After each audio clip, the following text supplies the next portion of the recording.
Uang itu tentang kontrol ya. Jadi orang yang kaya itu, teman-teman gue yang kaya itu nggak kerja 9 sampai 5 ya. Kadang bisa lebih, kadang bisa kurang. Mereka itu ciptakan sistem.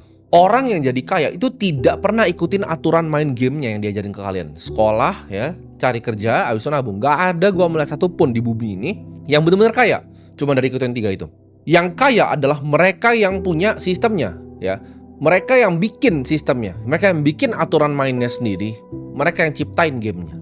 Mereka adalah orang yang nggak play by the rules. Mereka bukan orang yang ngikut aturan. Mereka yang ngakalin aturan-aturan yang ada. Dan orang-orang kaya ini posisiin dirinya selalu menang. Contohnya, inflasi ketika naik. Orang miskin tuh bingung gitu ketika beras itu naik, ketika biaya pendidikan itu naik. Orang kaya ketika inflasi itu mereka malah senang. Ketika inflasi terjadi, semua apartemen gue makin mahal, semua mobil gue makin mahal, semua rumah gue makin mahal, semua aset gue makin mahal. Jadi semua yang gue punya itu makin mahal justru kalau inflasi. Ketika inflasi terjadi justru gue tambah kaya. Itu adalah orang yang mainin aturannya. Lu perhatiin ya, ketika misalnya gue ngomong kripto, Bitcoin di sini, ketika Bitcoin jatuh, ketika saham jatuh, orang lain tuh pusing ya. Orang yang nabung saham bank ya, orang yang nabung Bitcoin itu pusing ketika turun 30%, 40%. Gue di sini pusing nggak? Enggak. Gue masih ada banyak bisnis yang ngasilin gue duit.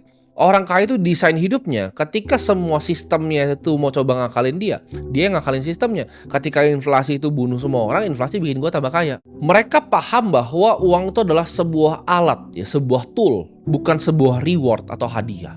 Orang miskin tuh kira, oh dapat uang ini kayak hadiah. Orang kaya lihat uang itu sebagai alat. Gue harus ngapain dengan uang ini? Gimana caranya gue bikin prajurit-prajurit ini bisa bekerja untuk gue? Misteri terbesar yang dikasih ke kalian adalah kalian harus kerja keras kan untuk dapetin uang. Kalian harus kerja untuk dapetin uang.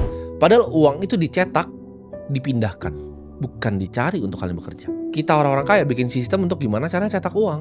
Orang kaya itu tidak pernah kerja untuk gaji. Lu itu tidak pernah paham ya gimana caranya melihat uang sebagai alat. Lu melihat gaji itu sebagai sesuatu yang membanggakan. Ketika gaji naik, lu wah gaji gue naik. Waktu gue tukar terus untuk uang. Padahal lu hanyalah seorang pion di sistem yang dibikin sama orang lain. Orang kaya itu nggak fokus gimana caranya mereka dapat gaji lebih. Mereka fokus gimana caranya dapetin aset yang lebih. Gimana caranya punya sistem bisnis. Gimana caranya punya investasi yang menghasilkan. Gimana uang itu bisa kerja walaupun mereka udah nggak kerja untuk uang lagi. Orang miskin tuh hanya taunya yuk nabung saham. Orang kaya itu yang bikin emitennya. Mereka yang bikin perusahaannya, mereka bikin sistemnya, mereka gaji karyawannya, lalu mereka listingin di bursa. Kecuali para owner operatornya. Orang yang listing sahamnya itu yang jadi yang paling kaya.